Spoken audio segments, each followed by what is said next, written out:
자, 저번 시간에 이어 2차원 운동의 대표적인 운동인 포물체 운동에 대해서 계속 나가보도록 합시다.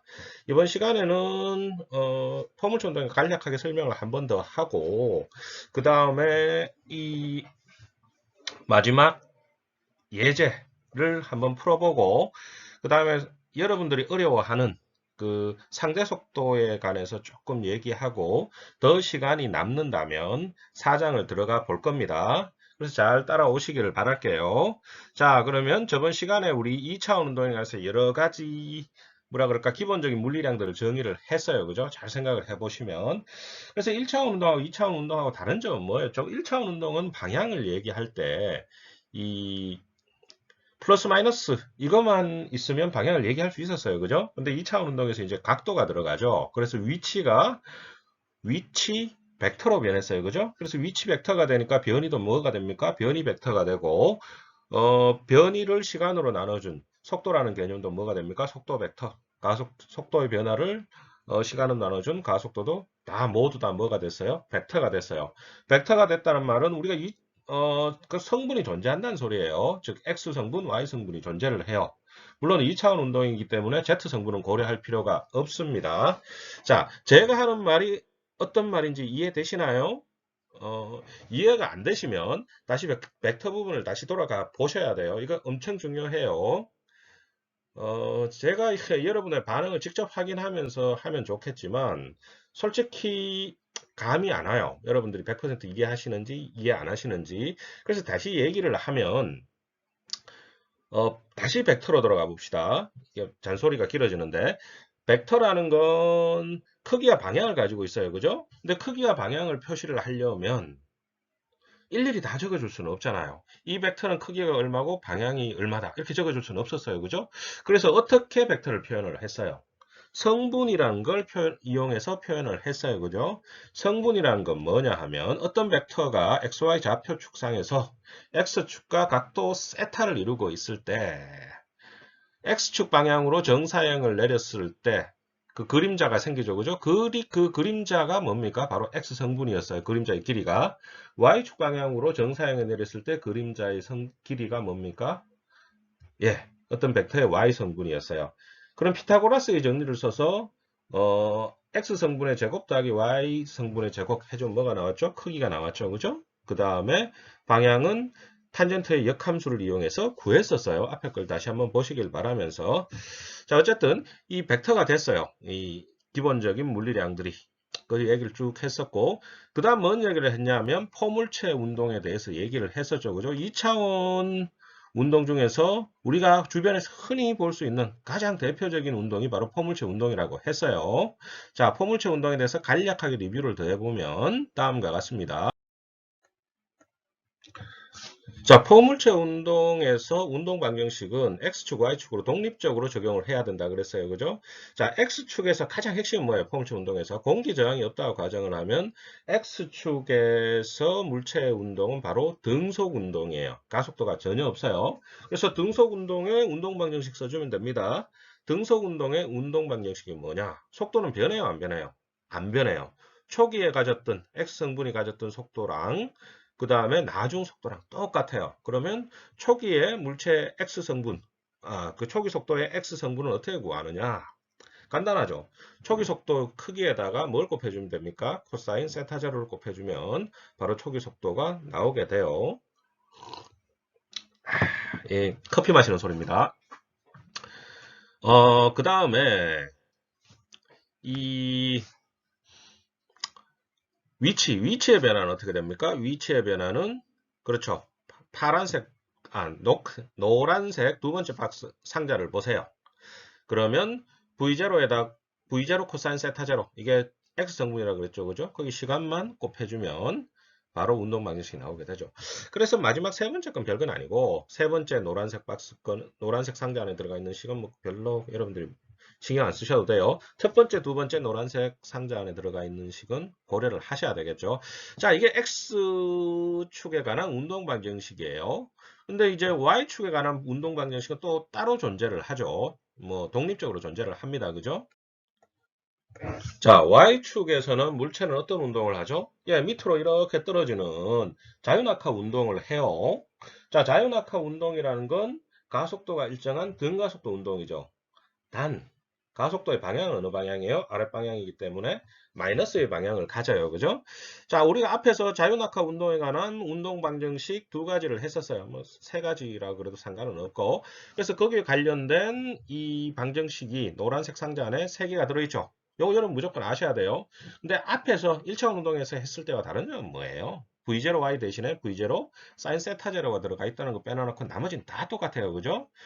뭐 천천히 살펴보면 VY는 V0 사인 세타 빼기 GT 앞에서 했던 소리죠. G가 얼마였어요? 9.8이었어요. 그죠? 델타 Y는 자 V0YT 미안합니다. 두 번째 노란색 상자를 보세요. V0 사인 세타 제로 T 빼기 뭐죠? 2분의 1 GT 제곱. 아시겠죠? 자, 그래서 이 두 개의 방정식이 서로 독립적으로 존재합니다. X축의 운동 방정식, Y축의 운동 방정식. 다시 강조하지만 X축의 운동 방정식은 등속 운동이고 Y축의 운동 방정식은 등가속 운동이다. 이렇게 차이가 나요.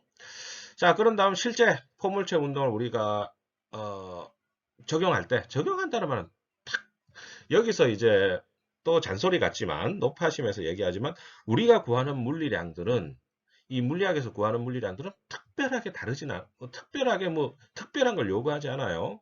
그냥 위치의 변화, 속도의 변화 이게 다예요. 물론 가속도 뭐 이런 걸 얘기할 때도 있죠. 그래서 우리가 배운 기본적인 물리량을 구하는 거예요. 그럼 이게 이제 다른 여러분의 전공을 하면 뭐 별로 다르냐? 사실은 그렇진 않아요. 우리가 구하는 것들은 다 이런 것들이에요. 물체의 위치의 변화, 속도의 변화 이런 것들이고 이제 이걸 구하는데 이 방정식이 복잡해지죠. 그죠? 등가속도 운동이야 간단하지만 가속도가 변한다고 생각을 해봐요. 쉽지 않은 일이에요. 그죠? 그리고 여러분들 모르겠어요. 2학기 때 전자기학을 안 하실 텐데 어쨌든 전자기학 같은 걸 하면 거기도 역시 마찬가지예요. 전자라든가 전하의 운동에 관한 뭐 걸리는 시간, 방향, 뭐 숫자 뭐 이런 걸 구하는 거죠. 자, 넘어갑시다. 뭘 하다가 이쪽으로 넘어왔죠? 그렇죠. 그래서 이 물체가 포물체 운동을 하게 될 때 우리는 기본적 어떤 특정한 물리량을 구할 필요가 있을 때가 있어요. 예를 들자면 저번 예를 봤듯이 X축으로 얼마만큼 움직였느냐, Y축으로 얼마만큼 움직였느냐, 시간이 얼마 걸리냐, 떨어질 때 속도가 어떻게 되느냐. 자, 이런 걸 구할 필요가 있습니다. 예, 가셨죠? 자, 이런 걸 구할 때 아, 어떻게 해야 되느냐? 두 방정식은 독립적이라고 그랬어요. 그죠? X축, Y축. 두 개를 엮어줘야죠. 엮어주는 요소가 뭐라 그랬어요? 예제도 맞듯이 바로 시간이죠. 그래서 시간을 사용을 해서 두 방정식을 엮어서 실제 경우에 적용을 해주면 됩니다. 자, 여기까지가 저번 시간의 리뷰였어요. 저번 시간 잘 안 들었더라도 이걸 다시 한번 듣고 이제 다음 예제를 한번 풀어보도록 합시다. 자, 이제 예제 3-5번을 한번 풀어보도록 하겠습니다. 문제를 한번 읽어볼게요. 그림과 같이 높이가 45m인 건물 옥상에서 돌을 처음 속력 20m/s이고 수평면과 30도씨 위로 던졌다. 자, 여기서 초기 속도의 크기는 얼마죠? 바로 알 수 있죠, 그죠? 20m/s예요. 그 다음에 이 수평면과 이루는 각도, 즉 투사각은 30도예요. 자, 요 두 개만 알 수 있으면 뭘 알 수 있어요? 초기 속도의 X성분, Y성분을 구할 수 있습니다. 그죠? 자, A번. 돌이 땅에 닿을 때까지 시간은 얼마나 걸리는가? 이렇게 얘기를 했어요. 그죠? 자, B번. 돌이 지면에 충돌하는 속력을 구하라. 그랬어요. C번. 돌이 날아간 수평거리를 구하라. 공기저항은 무시한다. 그랬습니다. 그죠? 자, A번부터 풀어봅시다. 일단 문제를 항상 해석을 해야 돼요. 돌이 땅에 닿을 때까지 걸리는 시간이라 그랬으니까 여기서 일단 수평이동 거리를 구하긴 여기 그림을 보세요. X라고 돼 있죠. 그죠? 그 아래쪽에 보면 그림 아래쪽에 보면은 X라고 돼 있는데 요 X를 구하기는 쉽지는 않아요. 그런데 우리가 알고 있는 게 있죠. 건물의 높이가 얼마입니까? 45m예요. 그죠? 그럼 최종적으로 돌은 어디서 움직여서 어디로 갔어요? 그렇죠. 원점에서 움직여서 어디로? 지면으로 이렇게 뚝 떨어졌죠. 그럼 돌이 총 이동한 거리, Y축 방향으로 이동한 거리는 얼마입니까? 바로 아시겠죠? 45m예요. 그래서 A번 같은 경우는 Y축 방향의 운동 방정식을 사용해 주면 됩니다. 자, 일단 이 문제를 풀기 위해서는 뭘 구해야 됩니까? 자, 초기 속도의 X성분, Y성분을 구해봅시다. V0X는 V0 곱하기 코사인 세타제로죠, 그죠? 20 곱하기 코사인 30도, 즉 17.3m/s. V0Y는 V0 곱하기 사인 세타제로, 20 곱하기 30도, 즉 10m/s 이렇게 되네요, 그죠? 자, 이거 금방 따라오시겠죠? 자, 그래서 V0X, 즉 X성분, Y성분을 구했어요. 그 다음 A번을 구할 때는 당연히 초기 속도의 Y성분을 사용을 해줘야 돼요. 그 이유는 간단하죠. Y축 방향의 운동 방정식을 구하기 거기 때문에 그래요. 자, 그래서 일단 세 번째 줄을 보세요. A번의 세 번째 줄 Y0는 0 이렇게 되어 있습니다. 그죠? Y는 뭐라고 되어 있죠? 마이너스 45m라고 되어 있죠. 원점으로부터 지면은 아래쪽으로 45m 떨어져 있으니까 마이너스를 붙여줬어요. 이 마이너스 부호를 잊어버리지 마시고 이제 이걸 식에 집어넣읍시다. 네 번째 줄을 보세요. 델타 Y라는 게 뭐죠? 최종 위치 Y 빼기 초기 위치 Y0는 이렇게 되는 거죠.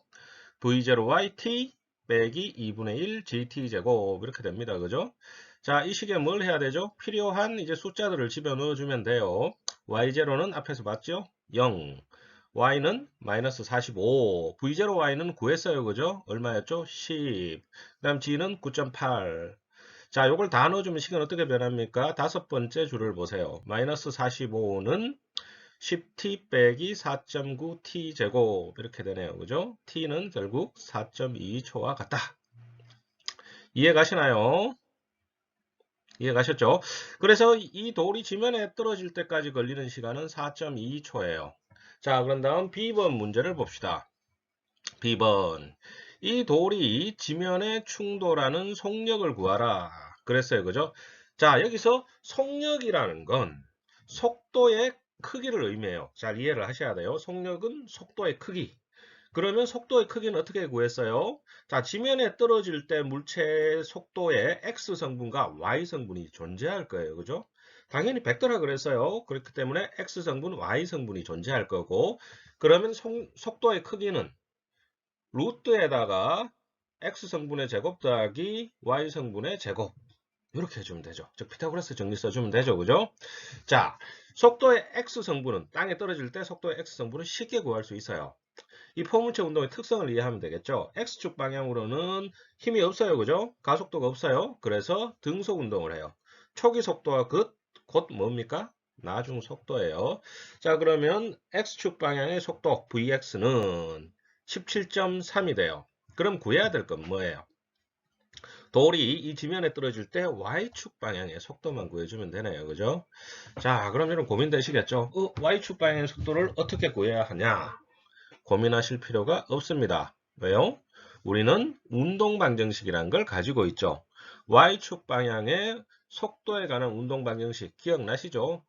이 운동 방정식은 뭐냐 하면 B번 보세요. B번 첫 번째 줄, B번 풀이의 첫 번째 줄에 보면 VY는 V0Y 빼기 GT 이거죠.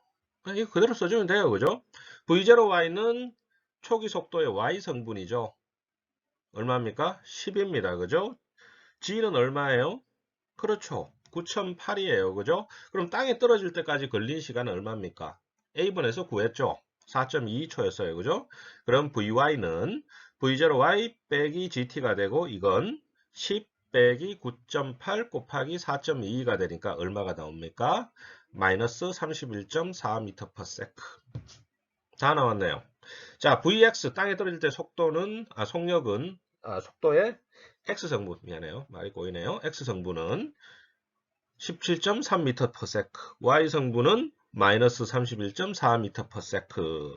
그래서 풀이 과정 B번의 두 번째 줄을 보세요. V는 루트 Vx제곱 더하기 Vy의 제곱이 아시겠죠? 각각 값을 넣으면 그 다음에 17.3의 제곱 더하기 마이너스 31.4의 제곱. 그죠? 이제 계산을 해주면 됩니다. 계산기로 열심히 계산을 해주세요. 그럼 얼마가 나옵니까? 35.9m/s 나오네요. 그죠? 참, 이 잔소리고 높아심이지만 여러분 답을 쓸 때 항상 주의해야 될 게 뭐예요? 바로 단위를 쓰는 걸 잊어버리지 마세요. 저도 항상 단위를 써주죠. 그죠? 단위를 주의해서 써주시길 바랍니다. 자, C번 봅시다. 돌이 날아간 수평거리를 구하라. 공기정 무시한다. 수평거리 많이 들었죠? 수평이동거리라고 하기도 하고 앞에서 많이 풀었어요. 그죠? 어떻게 구해주면 됩니까?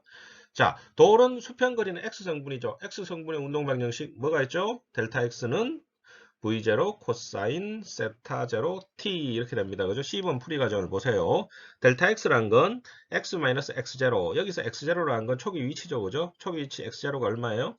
0이에요. 그러니까 X0는 없애버리면 되고 이게 뭐와 같아요? 자, V0 곱하기 코사인 세타 T와 같다. 이렇게 나오네요. 그죠? 자, V0 코사인 세타가 뭐죠? 여기서 보면 뭐 이상한데? 아, 맞죠? 맞습니다. 미안합니다. 요게 17.3 이렇게 되죠. 그죠? 17.3이 되고 T는 몇 초가 됩니까? 야, 이건 뭐 고민할 필요 없죠? 4.22초가 됩니다. 그죠?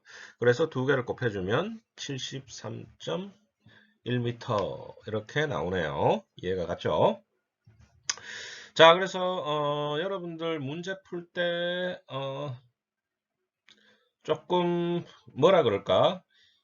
이 풀이 과정에 관련해서 포물체 운동의 풀이 과정에 관련해서 좀 이해를 하셔야 돼요. 기본적인 내용을 이해하시면 바로 풀 수 있어요. 다시 마지막으로 이제 강조하고 이 포물체 운동에 관해서 더 이상 얘기 안 할 거예요. 자, 포물체 운동은 두 개의 독립적인 운동이 서로 결합된 운동이다. 이렇게 생각을 하시면 돼요. 그래서 X축에는 어떤 운동을 한다고 했죠? 이거 안타깝지만 퀴즈를 못 보니까 지금 퀴즈를 봤으면 제가 물어봤을 거예요. 근데 뭐 모르겠어요. 근데 X축은 등속 운동, Y축은 자유낙하 운동이죠. 그죠? 두 개의 운동이 어떻게 된 거예요? 결합된 운동이에요. 참 주의할 점은 이 포물체 운동이 이제 중력장 하에서는 자유낙하 운동인데 만약 어떤 다른 힘이 Y축 방향으로 작용해도 X축 방향에 작용하는 힘이 없고 가속도가 없고 Y축 방향으로 중력이 아닌 다른 가속도가 작용하더라도 사실은 같은 결과 즉 포물체 운동을 하게 돼요. 자, 이제 포물체 운동은 여기까지 얘기를 하고 끝을 냅시다. 다음은 이제 상대속도 얘기 잠깐 하죠. 자, 상대속도란 건 사실은 우리 앞에서 얘기했던 그 기준틀하고 관련된 얘기예요. 매우 매우 매우 어렵습니다. 그리고 여기에 상대라는 게 relative velocity라는 게 붙어 있으니까 여러분들이 상대성 이론인가 보다 그렇게 생각하시면 안 돼요. 이거 상대성 뭐 이론하고 관련은 있지만 상대성 이론은 아니에요. 그냥 일상생활에서 일어나는 어떤 상대적인 운동을 얘기를 하는 겁니다. 굳이 얘기를 하자면 갈릴레오의 상대성 이론 뭐 그게 가까워요. 그 중에서도 아주 쉬운 상대 속도, 상대성 이론 뭐 이 정도 될 거예요. 자, 뭔 얘기냐 하면 머릿속에 여러분들 이제 상상을 한번 해봅시다. 상상의 낙을 펴보는 겁니다. 자, 여러분들이 도로 중간에 서 있어요. 무시무시한 상상이에요. 도로 중간에 서 있어요. 자, 여러분들 왼쪽으로부터 차가 시속 100km로 달려오고 있어요. 여러분이 봤을 때 왼쪽 차는 시속 몇 킬로 달려오고 있죠? 100km예요. 그죠? 그리고 여러분 오른쪽으로도 차가 여러분 쪽으로 시속 100km로 달려오고 있어요. 그럼 그 차는 여러분 쪽으로 어떻게 100km 달려오고 있어요. 그죠? 물론 방향은 반대죠. 그래서 왼쪽에서 여러분 쪽으로 달려오는 차는 플러스 부호를 가질 테고 오른쪽에서 여러분 쪽을 향해서 달려오고 있는 차의 속도는 마이너스 부호를 가질 거예요. 요건 이해 갔죠? 자, 둘 다 100km는 맞아요. 그런데 문제는 뭐냐 하면 왼쪽에 타고 있는 차의 기사, 혹은 기사라 그럴지 아니면 승객이라 그럴지 오른쪽 차를 봤을 때 어때요? 그렇죠. 오른쪽 차는 200km로 달려오고 있어요. 재밌죠. 자, 이렇게 이 관측자가 있는 기준 틀이 어디냐에 따라서 동일한 운동이라도 어떻습니까? 그 운동 자체가 다르게 보여요. 이걸 상대적인 운동이라고 부릅니다. 그리고 속도 자체가 어때요? 관측자가 있는 곳에 따라서 완전히 다르죠. 이때의 속도를 상대 속도라고 부릅니다. 자, 이해가 가시나요? 그래서 상대 속도의 개념은 이제 기준 틀에 관련된 거예요. 기준 틀이 정지해 있냐, 움직이냐, 아니면 움직이는데 몇 킬로로 움직이냐에 따라서 다 어떤 특정한 운동들이 다 서로 상대적으로 다르게 보인다는 거예요. 물론 이 지면으로 치면은 우리 모두 지면에 서 있으면 정지한 것처럼 보이죠, 그죠? 근데 우주에서 뭐 인공위성이나 이런 우주선에서 여러분을 만약에 봤다고 가정해 봅시다. 정지한 것처럼 보일까요? 아니요, 회전 운동이에요, 그죠? 자, 이렇게 이제 이 운동이란 건 기준 틀에 따라서 다 다르게 보이는데, 그러면 이제 이 상대 속도를 어떻게 구할 거냐? 이게 이제 이 질문이에요. 근데 이 상대 속도는 사실은 앞에 설명한 대로 200km라는 걸 여러분이 이해하는 순간 바로 이해를 하신 거예요, 사실은. 뭐냐면 상대 속도란 건 어떻게 돼요? 두 개, 이 왼쪽 운전자가 봤을 때 자기는 100km로 가고 있죠, 그죠? 왼쪽 운전자는 100km로 가고 있죠. 지면에 있는 운전자가 봤을 때. 그런데 왼쪽에 있는 운전자가 오른쪽 운전자를 봤을 때 200km로 보였어요. 그럼 결국 이걸 구하기 위해서는 어떻게 해야 되느냐? 머리 잘 생각을 해보시면 관측자가 보는 정지한 관측자, 길 위에 있는 관측자가 보는 속도가 있을 거예요. 그죠? 그 두 개를 어떻게 해주면 됩니까? 빼주면 돼요. 빼주면 결국은 상대 속도가 나오게 됩니다. 실제로 그렇게 되는지 한번 보도록 합시다. 오른쪽 아래 그림을 보세요. 두 차가 이렇게 움직이고 있는데 차 A와 B가 어떤 한 지점에 있을 때를 캡처를 해 놓은 거예요. 물론 차는 계속 움직이고 있는 겁니다. 자, 그래서 이제 이 세 관측자의 관계를 얘기를 합니다. E에 관측자가 서 있어요. E에 원점이죠. 여기서 보면. 그리고 E는 움직이질 않아요. 고정된 기준틀입니다. 고정된 기준틀에서 A를 봤을 때 A는 운전자가 타고 있죠. 그죠? 타고 있어요. 그리고 B에서도 운전자가 타고 있어요. 그러면 이 E에 있는 관측자가 차 A를 봤을 때 이 위치 벡터는 어떻게 되죠? 그렇죠. RAE라고 이름을 붙였어요. 잘 보세요. 그래서 RAE라는 건 여기서 미첨자도 좀 주의를 하셔야 되는데 뒤에 있는 미첨자 E가 관측자가 서 있는 위치고 A가 뭡니까? 관측을 하는 대상이 있는 위치예요. 그래서 RAE 이렇게 표현하고 그러면 E에서 있는 관측자가 B라는 차를 봤을 때의 위치 벡터는 어떻게 됩니까? 그렇죠. RBE 이렇게 적을 수 있습니다. 그죠? 자, 그러면 이제 상대적인 위치를 한번 보죠. B에 있는 관측자가 A에 있는 차를 봤을 때 A에 있는 차를 봤을 때 상대적인 위치는 어떻게 됩니까? 즉 RAB를 구해보자는 거예요. 자, 요 RAB가 어디에 표현이 되어 있냐면 이 오른쪽 아래 그래프를 보면 화살표 B로부터 A차로 이렇게 올라가고 있는 RAB가 보이시죠? 보셨나요? 자, 그럼 이 세 개의 삼각형이 있습니다. 그죠? 이 세 개의 벡터가 있어요. 그럼 여러분 앞에서 벡터에 더하기 빼기 하는 법 배웠잖아요. 그럼 그거 사용하면 바로 구할 수 있겠죠? RAB는 결국 어떻게 구해집니까? RAB 빼기 RBE 이렇게 구할 수 있네요. 그죠? 이해 가셨어요? 이해 가셔야 됩니다. 안 되면 다시 벡터 부분을 다시 한번 들어보세요. 이해 가셨죠? 자, 그런 다음 이제 구하고 싶은 건 뭐예요? 그렇죠.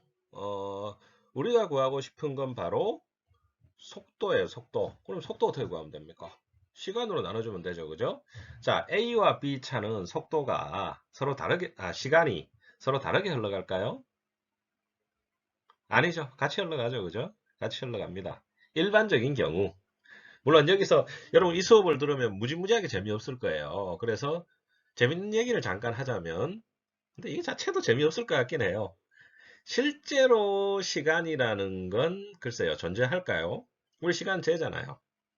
근데 정확히 얘기를 하면 어떤 현대 물리학에서 얘기하는 거예요. 시간이라는 걸 딱 떼놓고 시간 독립적으로 존재한다 이렇게 얘기하긴 대단히 어려워요. 시간이라는 건 항상 공간하고 같이 존재해요. 뭔 얘기냐 하면 자 절대로 정지한계가 있다고 가정해봅시다. 이 역길로 셉니다. 다시 요 얘기 끝내고 다시 돌아가서 뭡니까 이 상대 속도에 가서 결론을 내릴게요. 요 얘기는 그냥 재미로 들으세요. 그래서 절대로 정지한 개가 위치가 있다고 가정합시다. 아무것도 존재를 하지 않아요. 그러면 절대로 정지한 여러분이 서 있다고 가정을 해요. 그럼 변화가 있을까요? 없을까요? 아무 변화가 없어요. 그대로 있는 거죠. 그럼 시간이 있을까요? 없을까요? 없어요. 시간이 흐르지를 않아요. 즉, 시간이 흐르려면 뭔가가 변화가 있어야 돼요. 절대로 정지한 곳에 여러분이 서 있는데 여러분들을 지금 한번 생각해 보세요. 여러분들 이 몸에 변화가 있다. 그냥 일반적인 경우다. 그럼 서 있으면 여러분 어떻게 될까요? 늙어갈 거예요. 그죠? 늙어가는 이유는 뭐예요? 여러분 몸속에 있는 다양한 세포들이라든가 이런 신진 활동이 일어나죠. 신진대사가 뭐예요? 결국 움직이는 거예요. 그죠? 그래서 결국은 움직임이 있기 때문에 그래요. 근데 그 움직임 자체가 없다면 시간이 안 흘러가겠죠. 그죠? 그래서 시간이라는 건 단순히 뭐라 그럴까? 이 어떤 특정한 물리량이다. 이렇게 얘기하기는 대단히 어려워요. 역으로 여러분 타임머신 생각해 보면 이 타임머신까지 가는데 자, 어떤 특정한 시대로 여러분 타임머신을 타고 가고 싶다고 한번 가정을 해봐요. 특정한 시대로 가고 싶다고. 자, 그럼 그 특정한 시대라는 건 뭡니까? 여러분 유년기라면 어린 시절이라면 10년 전에 모든 물체의 위치가 어떻게 돼야 돼요? 동일한 위치에 존재를 해야 돼요. 동일한 위치에 존재를 해야 되고 그 동일한 위치에 여러분이 다시 돌아가야 돼요. 뭔가 모순점이 느껴지지 않으세요?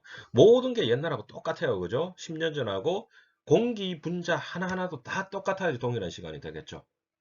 거기에 여러분이 들어갈 수 있을까요? 저는 개인적으로 힘들다고 봅니다. 넘어갑시다. 자, 이제 재밌는 얘기, 나만 재밌었나? 모르겠어요. 재밌는 얘기는 여기까지 하고. 자, 그래서 다시 RAB라는 건, 여러분 집중력을 흐트렸네요. 미안해요. RAE 빼기 RBE. 이렇게 두 개의 차로 나타나는데, 두 차 A하고 B, 일반적인 경우 시간은 동일하게 흘러요. 그렇게 생각하시면 돼요. 앞에서 시간이 다르다는 건 뭐 상대성에 관련된 얘기예요. 자, 두 개를 시간 t로 나눠주면 됩니다. 그냥 t로 나눠주면 끝이에요. t로 나눠주면 어떻게 됩니까? RAB는 VAB가 되고 RAE는 VAE가 되고 그 다음에 RBE는 VBE가 되죠. 즉 B에서 A를 차를 봤을 때 상대 속도는 결국은 어떻게 됩니까? 이 정지한 정지한 지면에 있는 관측자가 A라는 차를 봤을 때의 속도가 있을 거예요. 그죠? 그리고 B라는 차를 봤을 때의 속도가 있죠. 그 속도의 차가 바로 뭐가 됩니까? 상대 속도가 됩니다. 이해 가셨나요? 상대 속도란 건 그 두 개, 정지한 기준틀, 지면에서 있는 관측자가 두 차를 봤을 때 그때 속도를 빼주게 되면 바로 상대 속도가 나오게 된다. 이렇게 이해를 하세요. 됐죠? 예제 3-6번을 보도록 합시다. 문제를 보면 그림에 있는 배가 강물에 대하여 10km/h의 속도로 넓은 강을 건너려고 북쪽으로 머리를 향해 가고 있다. 강물은 동쪽으로 5km/h의 등속도로 흐르고 있다. 강둑에 서 있는 관측자가 측정한 배의 속도를 구하라. 이렇게 해놨죠. 그죠? 이 문제 어려워요. 문제 자체 푸는 건 쉬워요. 문제는 쉽게 풀 수 있어요. 근데 이, 이 문제를 푸는데 어려운 문제가 뭐냐 하면, 라임이 재밌죠? 문제 자체를 이해를 잘 못해요, 여러분들이. 봅시다.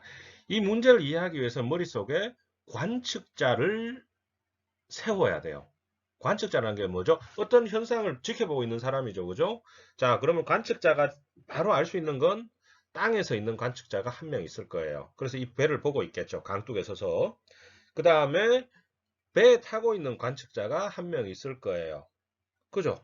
그래 배를 움직이지. 그리고 강물을 바라보고 있죠. 그 다음에 숨겨진 관측자가 한 명 더 있어요. 강물에서 강물과 같이 흘러가고 있는 관측자가 한 명 있다고 가정을 하세요. 이해가 가셨어요? 관측자가 3명이에요. 다시 설명을 하지만 배에 타고 있는 관측자, 강둑에 있는 관측자, 강물에 흘러가고 있는 관측자가 있어요. 자, 그러면 각각 관측자가 봤을 때 벡터, 속도 벡터를 한번 그려봅시다. 일단 강둑에서 있다는 소리는 뭐예요? 이 관측자는 정지하고 있어요? 움직이고 있어요? 정지하고 있다는 소리예요. 물론 엄밀하게 말하면 지구가 움직이고 있기 때문에 뭐 움직이고 있겠죠. 그런데 그런 건 고려하지 않죠. 이 지면을 그냥 정지해 있다고 가정하세요, 항상. 그래서 지면에 정지해 있는 관측자가 이제 이 배를 봤어요. 배를 봤을 때 속도를 뭐라고 할까요? VBE라고 합시다. 근데 재밌는 건 이 VBE는 바로 이 그림에서 보듯이 정북쪽으로 건너가고 있는 게 아니죠. 그죠? 어떻게 배가 움직이고 있어요? 예, 비스듬하게 가고 있어요. 그 이유는 문제에서 보면 바로 알 수 있어요. 북쪽으로 머리를 향해 가고 있다 그랬죠. 이 관측자가 보기에는 북쪽으로 가고 있는 거예요, 자기는. 근데 문제는 뭐예요? 강물이 동쪽으로 흐르고 있죠. 그러니까 북쪽으로 열심히 노를 젓고 있는데 강물은 동쪽으로 흐르고 있으니까 당연히 배는 비스듬하게 VBE라는 화살표의 방향으로 갈 수밖에 없어요. 이거 이해 갔죠? 그 다음에 강물은 지면에서 있는 관측자가 강물과 함께 흘러가는 뭐 어떤 사람이 있다 그랬죠. 그 사람을 봤을 때의 속도는 뭐예요? 그렇죠. VRE죠. 이해 가셨나요? 자, 그러면 이제 이 배에 타고 있는 어, 배에 타고 있는 관측자가 열심히 배를 젓고 있어요. 그죠? 그러면 이제 이 강물에서 흘러가고 있는 관측자가 있다 그랬죠. 이 사람이 봤을 때 배는 어떻게 움직이고 있어요? 비스듬하게 움직이고 있나요? 아니죠. 자기를 향해 오고 있어요. 그죠? 이해 가셨죠? 그래서 그때의 벡터를 VBR 벡터예요. 그럼 이 세 개의 벡터를 연결해 보면 결국 뭐가 됩니까? 삼각형이 돼요. 이해 가셨죠? 이해 가셨기를 너무너무 바랍니다. 다시 한번 설명을 할게요. 이거 여러분 대부분 이해를 못해요. 다시 한번 설명하면 관측자가 3명이 있어요. 한 명은 어디 있어요? 지면에 있어요. 한 명은 배에 타고 있어요. 한 명은 강물과 함께 흘러가고 있어요. 이 그림을 오른쪽 그림을 잘 보세요. 그럼 지면에 있는 관측자가 배에 타고 배를 봤을 때 배는 어때요? 비스듬하게 가고 있어요. 그죠? 맞죠? 강물은 동쪽으로 흘러가고 있어요. 그런 다음 이 강물에 있는 관측자가 배를 봤을 때 배는 자기 쪽을 향해서 오고 있죠. 바로 오는 것처럼 보여요. 그죠? 둘 다 어때요? 배는 강물의 영향을 받아서 어쨌든 이 동쪽 방향의 운동이 있어요. 그죠? 그리고 강물도 동쪽으로 움직이고 있기 때문에 그래서 강물에 있는 관측자가 봤을 때 배는 자기 쪽으로 오고 있는 것처럼 보여요. 이것만 이해하시면 문제는 다 풀 수 있어요. 그래서 이 세 개의 벡터 VBR, VRE, VBE가 이렇게 삼각형을 이루게 되고 결국 VBR은 VBE 빼기 VRE와 같다. 바로 알 수 있겠죠. 그죠? 됐나요? 요 이해가 안 되시면 이렇게 한번 해보세요. VBR 더하기 VRE가 뭐와 같아요? 여기서 VBE와 같아요. 그죠? 그럼 VBR은 어때요? 그렇죠? VBE 빼기 VRE. VRE를 넘겨주면 되니까. 그죠? 이렇게 됩니다. 자, 그러면 구하라는 건 뭐냐 하면 강둑에서 있는 관측자가 측정한 배의 속도. 강둑에서 있는 관측자가 본 배의 속도는 뭐죠? VBE가 되죠. VBE를 구하라는 소리예요. 그래서 이건 사실은 구하기가 대단히 쉬워요. 자, 근데 여기서 트릭이 한 가지 더 숨겨져 있죠. 여러분들이 잘 모르는 속도를 구하라 그랬죠. 속도를 구할 때 일반적으로 아마 여러분 속도의 크기만 구하고 마실 거예요. 그럼 어떻게 됩니까? 바로 틀립니다. 속도는 벡터예요. 그죠? 벡터는 뭐와 뭐를 가지고 있죠? 크기와 방향을 가지고 있어요. 그죠? 크기를 구했으면 그 다음에 뭐 구해야 돼요? 방향을 구해야 돼요. 보통 제가 이 퀴즈로 이런 속도를 구하라고 문제를 가끔씩 냈어요. 지금까지. 그러면 여러분들 중에서 일부는 크기만 구하고 말아요. 그러면 그 답은 바로 틀린 게 되죠. 그죠? 그래서 이 경우도 마찬가지예요. 속도를 구하려면 크기와 방향 모두 다 구해줘야 돼요. 자, 구해봅시다. VB의 크기. 그림을 살짝 보세요. 뭐 구하는 방법은 여러 가지가 있어요. 어떻게 구해주면 됩니까? 조금 더 일반적인 방법은 VBE는 VBR 더하기 VRE 이렇게 되죠. 그죠? 그래서 두 개를 벡터적으로 합해주면 돼요. 이해 갔나요? 자, 근데 그림을 잘 보니까 VBE와 VBR, VRE는 뭘 이루고 있어요? 직각삼각형을 이루고 있어요. 그죠? 자, 직각삼각형을 이루고 있을 때 VBE는 빗변이죠. 빗변은 VRE의 제곱 더하기 VBR의 제곱이죠. 그래서 VRE 값을 구해봅시다. VRE 값은 뭐죠? 예, 5km/h. VBR 값은 10km/h. 다 됐네요.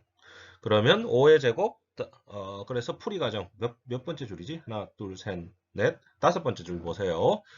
루트 5의 제곱 더하기 10의 제곱은 11.2m/s. 이렇게 되네요. 그죠? 자, 구했고. 그 다음에 이, 이 방향에 대해서는 조금 얘기할 게 있어요. 이 문제에서는 요 각도 세타를 줘놨죠. 그죠? 요게 방향이에요. 그죠? 근데 일반적인 경우 방향은 뭘로 구하죠?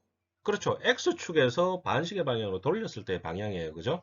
근데 이 경우는 문제에서 그냥 이게 방향이라고 각도 세타를 줘놨기 때문에 이 각도 세타를 구하는 수밖에 없어요. 이 각도 세타는 어떻게 구하느냐? 자, 탄젠트 역함수 구하면 되죠. 그죠? 아크 탄젠트의 일반적인 경우 여러분 어떻게 구했어요? Vx분의 Vy죠. 그런데 여기서 보면 이 Y처럼 보이는 부분이 뭡니까? 이 VBR이에요. 그죠? X처럼 보이는 게 VR입니다. 그죠? 그런데 삼각형을 잘 보세요. 여기서 VX에 해당하는 게 뭐죠? VBR이에요. 그죠? 그래서 VBR 여기서 음, 마지막 줄에 보면 탄젠트 세타는 VY분의 VX 이렇게 돼 있죠. 이건 잊어버리세요. 여러분 책에 있는 그대로 하면 여러분 또 헷갈릴 거예요. 그냥 이렇게 합시다. 그 옆에 보면 탄젠트 역함수는 이렇게 돼 있죠. 그죠? VBR분의 VRE 해줘야 되겠죠. VBR이 뭡니까? 이 X성분에 해당해요. 이 세타를 이 삼각형을 봤을 때 그죠? 세타가 이 각도를 이루는 삼각형을 봤을 때 X축에 해당하는 게 VBR이고 Y축에 해당하는 게 VR입니다. 그죠? VR는 5였죠. 그래서 10분의 5 해서 이루는 각도가 몇 도? 26.6도다. 이렇게 생각을 하시면 됩니다. 자, 이해가 가셨나요? 자, 이 문제에서 가장 어려운 부분은 뭐냐 하면 이 세 벡터의 관계를 구하는 게 사실은 제일 어려워요. 그 관계를 구하는 게 제일 어려운 이유는 말했듯이 관측자 한 명이 숨어 있어서 그래요. 물속에 관측자가 있다. 이렇게 생각을 하시면 아마 여러분들 풀 수 있을 거라고 생각을 해요. 그래서 찬찬히 한번 더 생각을 해보세요. 이 강의 노트는 제가 인터넷에 올려놓을게요. 아니, 교수학습 지원 시스템에 놓을 테니까 아니고, 여러분들이 다시 한번 찬찬히 강의 노트를 보시면서 다시 한번 찬찬히 풀어보세요. 자, 다음 문제로 넘어갑시다. 자, 예제 3-7번을 봅시다. 이 예제가 이번 장의 마지막 예제가 돼요. 예제가 되고, 시간이 나면 글쎄요 4장을 조금 나가볼까 했는데 4장은 다음 주로 이렇게 미뤄야 되겠네요. 예제 3-7번 같은 문제는 사실은 앞에서 봤던 3-6번하고 같은 문제죠. 단 문제에 살짝 변화를 줬어요. 그죠? 그래서 문제를 한번 읽어봅시다. 예제 3-6에서 배가 수면에 대하여 같은 속력 10km/h로 그림과 같이 정북쪽으로 강을 건너자면 뱃머리는 어느 방향으로 돌려야 하는가? 이렇게 해놨어요. 뭔 얘기냐 하면 강쪽에서 있는 관측자가 봤을 때 배가 똑바로 직진하게 만들고 싶다는 소리예요. 자, 또 강쪽에서 있는 관측자에 대한 배의 속력은 얼마인가? 즉, 강쪽에서 있는 관측자가 봤을 때 배의 속력은 VBE를 구하라는 소리죠. 그죠? VB의 크기. 이때 강물은 동쪽을 향해 5km/h의 속력으로 흐르고 있다. 이해 가셨죠? 자, 뭐 이 문제 역시 앞과 같기 때문에 다시 한번 얘기를 하자면 관측자가 3명이에요. 그죠? 어디 서 있죠? 자, 지면에 한 명 서 있어요. 그 다음에 또 어디 서 있죠? 배 안에 한 명 서 있어요. 그 다음에 또 어디 서 있죠? 예, 그렇죠. 강물의 눈과 강물과 동일하게 이렇게 흘러가고 있다고 얘기를 했었죠. 그죠? 3명의 관측자가 있어요. 자, 이번에는 아까 방금 전하고 달라요. 자, 이 친구가 강물을 건너려면 똑바로 건너려면 어떻게 해야 되는 걸 알았어요. 여러분 생각에도 강물을 똑바로 건너려면 어떤 방향으로 배를 저어야죠? 그렇죠. 이렇게 왼쪽으로 비스듬하게 위쪽으로 배를 움직여야지. 그죠? 정북쪽과 세타 각도를 이루도록 저어야지 어떻게 됩니까? 배가 똑바로 누가 봤을 때 강둑에 서 있는 관측자가 봤을 때 배가 정북쪽을 향해서 움직이는 것처럼 보이겠죠. 자, 그러면 관련된 벡터 이 두 개 그림이 있는데 두 개 그림 중에 왼쪽 그림을 보세요. 관련된 벡터를 이제 한번 그려봅시다. 자, 일단 강둑에 있는 관측자가 봤을 때 배는 VBE라는 속도를 가지고 똑바로 건너고 있어요. 그죠? 맞죠? 그 다음에 강둑에 있는 관측자가 봤을 때 강물은 VR이라는 속도로 오른쪽, 그러니까 동쪽을 향해서 이렇게 흐르고 있어요. 이 강물에 있는 사람이 이제 한번 봅시다. 강물에 있는 관측자가 봤을 때 배는 어때요? 그렇죠. 비스듬하게 위쪽으로 움직이고 있어요. 그죠? 즉 VBR이라는 방향으로 위쪽으로 가고 있어요. 강물에 흘러가고 있는 관측자가 봤을 경우에요. 자, 그러면 이 세 개의 벡터 VBR, VBE, VRE가 이루는 삼각형을 그려봅시다. 자, 이 삼각형이 그려졌죠. 그죠? 이때 각도는 세타예요. 다 됐습니다. 구하라는 게 뭐죠? 자, 이 결국은 이 앞 문제가 좀 다르겠지만 결국은 구하라는 건 VBE를 구하라는 거예요. 됐나요? 자, 그럼 봅시다. 어떻게 구해야 될지. 이, 자, 봅시다는 말을 가장 많이 하는 것 같네요. 제가. VBR이라는 건 뭐하고 같죠? 자, VBE에다가 VRE를 빼준 것과 같아요. 그죠? 이해 가시나요? 요거 이해 안 가시면 이렇게 한번 생각을 해보세요. 이 VRE 방향을 방향만 바꿨다고 생각해 봐요. 방향을 바꿔서 화살표를 그렸다고 생각하면 VBR은 VBE 더하기 V 방향을 바꾼 화살표죠. 근데 VRE에서 방향을 바꿨기 때문에 부호가 뭐가 붙어야 돼요? 마이너스가 붙어야 돼요. 이해 가셨나요? 뭔 얘기하는지? 그래서 VBR은 VBE 빼기 VRE가 됩니다. 근데 구하려는 게 아니잖아요. 뭐 구하고 싶어요? VBE를 구하고 싶어요. 그죠? 자, 그럼 VBE는 어떻게 됩니까? 맞죠?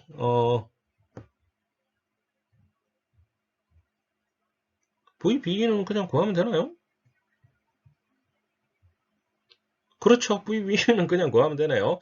자, 뭐냐 하면은 미안해요. 풀이 과정의 마지막을 보세요. 마지막을 보면 자, Y성분 이렇게 돼 있죠. 그죠? 이 Y성분이라는 게 뭡니까? VBE예요. 그죠? VBE는 10 곱하기 코사인 세타예요. 뭐냐 하면 자, 이걸 참 이게 말로 설명하기 어려운데 VBR, VBE, VRE가 여러분 펜을 드세요. 펜을 들고 VBR, VBE, VRE가 이루는 삼각형이 있죠. 자, 삼각형에서 VBE는 어떻게 구해주면 됩니까? 이 삼각형에서 밑변 VBE는 VBR의 X성분하고 같죠? 잘 생각을 해보세요. 잘 보시면 X성분하고 같아요. 그죠? 그럼 X성분 어떻게 구했죠? VBR의 크기에다가 코사인 세타를 곱해주면 바로 나와요. 그럼 VBR이 여기서 수면에 대해서 10km/h로 이렇게 배를 몰고 있으니까 VBR은 10이에요. 거기다 코사인 세타를 곱해주면 됩니다. 그죠? 자, 근데 문제는 이제 이 세타 각도를 구해야 되네요. 이 각도 어떻게 구해주면 되죠? 우리가 알고 있는 건 뭘 알고 있어요? VBR을 알고 있고 VRE를 알고 있어요. 그죠? VB는 몰라요. 그러면 사인 세타는 뭐가 되죠? VBR분의 VRE하고 같아요. 그래서 몇 번째 줄을 보냐 하면 하나, 둘, 셋 풀이 과정의 세 번째 줄을 보면 사인 세타는 이렇게 돼 있죠. 그죠? VBR 문제 나와 있죠? 얼마예요? 10km/h예요. VRE 강물의 속도는 5km/h예요. 그래서 사인 세타는 10분의 5가 되고 요건 0.5가 되네요. 그죠? 자, 그 상태에서 네 번째 줄을 보세요. 그럼 깍도 세타는 어떻게 구해주면 됩니까? 그렇죠. 사인의 역함수를 구해주면 돼요.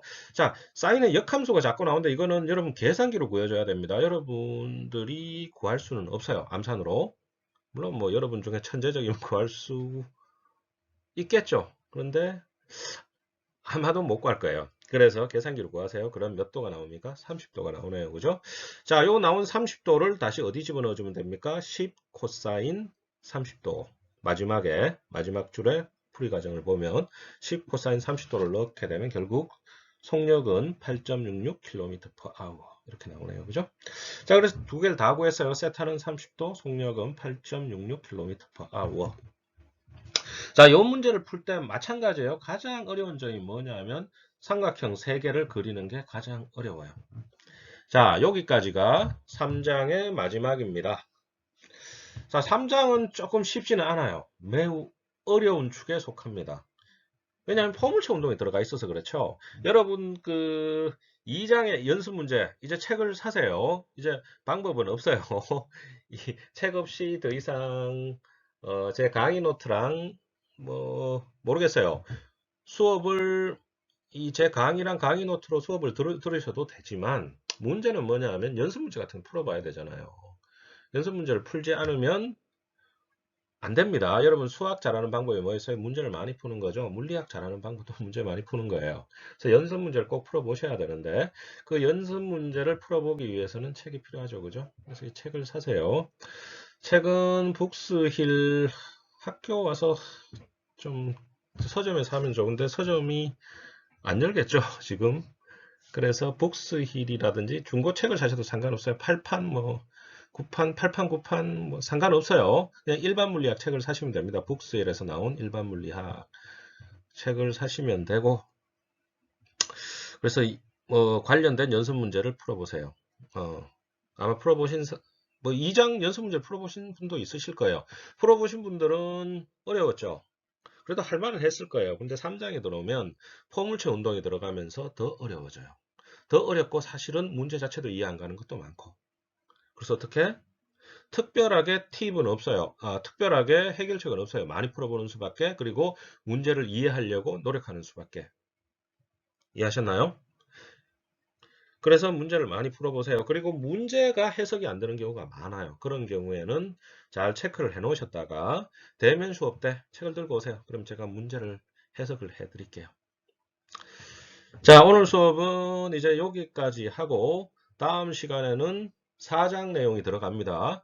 4장 내용은 이제 뉴턴의 이제 운동법칙으로 들어가는데 어려워요. 이제 그때부터는 한 단계가 더 어려워지니까 모르겠어요. 글쎄요. 앞에 내용을 조금 숙지하고 오시는 게 좋습니다. 자, 끝냅시다.